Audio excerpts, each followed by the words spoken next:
Hey guys, here we are to do a book haul. Now my book haul this month is going to be fairly small because as you guys know, I'm doing the Ultimate Unhaul Project, so I'm trying not to bring more books in. And I have a confession. So I have some book mail here. I think I know who it's from. And I got rid of Babel. I did want to read it. I did want to give it a shot, but the more I heard about it and the more I thought about it, I was like, this is not the book for me. And the only reason I would end up reading it is because Fairyloot sent it to me, and I have a friend. Her name is Izzy. She's been dying for this copy of this book for a long time, and I felt selfish holding on to it. So I sent it to her, and in exchange, she sent me some books. So let's find out what they are.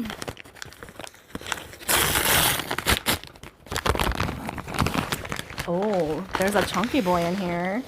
Okay, so this is one that I knew was coming. Symbiosis. If you guys have been following me for a little while, you will know Escaping Exodus is one of my favorite sci-fi books.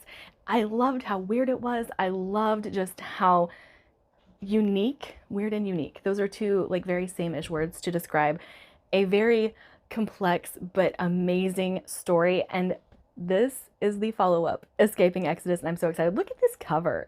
These covers are stunning. So very, very excited for this one. Okay, I should have known this would be Izzy's pick. As you guys know, I am also really, really excited to continue my search for a great fantasy with a great romance, or a great fantasy romance. Just, one that combines both elements, and both elements of the story are great. This is one that I have been dying to read. It is Blood Mercy by Vila Roth. And I talked about not too long ago, Becca and the Books. She actually gives great fantasy recommendations, great fantasy romance recommendations. Our fantasy tastes don't quite align, but our fantasy romance do. And she has been enjoying this series. She is the one I heard about it from. I don't know if she's actually read it yet or not. Don't quote me on that. But yeah, I'm dying to get into this one and find out if it's going to be that great fantasy with a great romance plot. It says, one human, one immortal. Will their alliance save the kingdom, or will their forbidden love be a death sentence?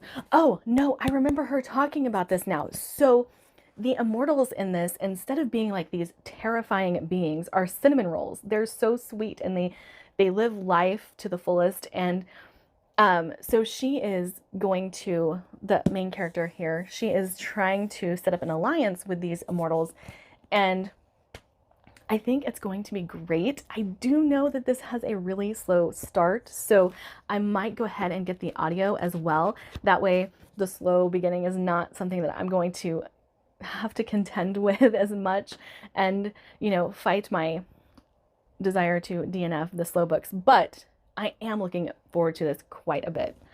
Now, as I said, I have not been purchasing books, but my subscription boxes live. I am not canceling those because I really enjoy getting these special editions. I did skip Book of the Month last month, but this month I went ahead and got two that were on offer.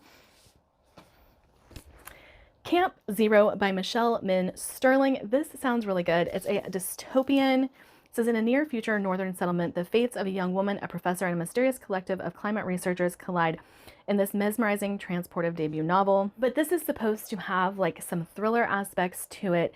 It is really supposed to be like a hard-hitting dystopian, and I think it is supposed to be blending utopian and dystopian. Like they're trying to build a utopian society, but it is quickly collapsing and people have ulterior motives. So I'm looking forward to this quite a bit. Now, I also gave in to the desire for more of an author that I keep hearing about but still have not yet read, and got The Sundown Motel by Simone St. James. The reason I keep buying her books and haven't read them yet, I can't tell you why I haven't read them yet, because it is an author I really want to get to and will likely become part of this project that I'm working on. She uses speculative elements in all of her books, and the speculative elements kind of hold ground. Whereas, you read a lot of speculative thrillers, or you read like ghosts type stuff, and the ghosts aren't real, or the ghosts have no real bearing on the story, or, you know, but I've heard Simone St. James actually uses the speculative elements, and the speculative elements come through and are a very big part of the story. So I'm looking forward to that quite a bit. And then I did pick up one of my most anticipated books of the year. You guys, read Engines of Empire, please. I need more people to talk about this book with, because I picked up Engines of Chaos. Yeah, there's a bookmark in there because I am so excited to read it that I've already started. I'm not very far, but I am so looking forward to getting into the series a little bit more and finding out what's going on, and is what happened at the end of the first book going to make a huge impact on the characters that we've begun to know and love. So much like hype in my brain for me, because I need to hype this to other people, but other people aren't picking it up, and I really need you guys to, because it's so good. It is so good. So I do have this Engines of Empire back there on my favorites shelf, because I do think that this has full potential to become one of my favorite series. And yeah, I just pick it up, guys. Pick up Engines of Empire if you have not done it yet. And that's all I'm going to say. Because I'm just so excited to get to reading this one. It is the only book that I have purchased for myself that is not in a subscription box.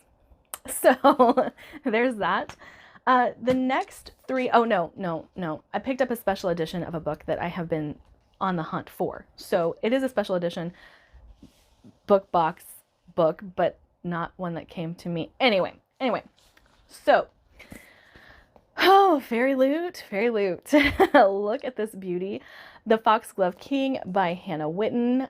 She is stunning. I have had this on my most anticipated reads of the year because I absolutely loved For the Wolf. Did not like For the Throne, but I really want to see more from her, because I do think that, I love her writing style. Really love her writing style.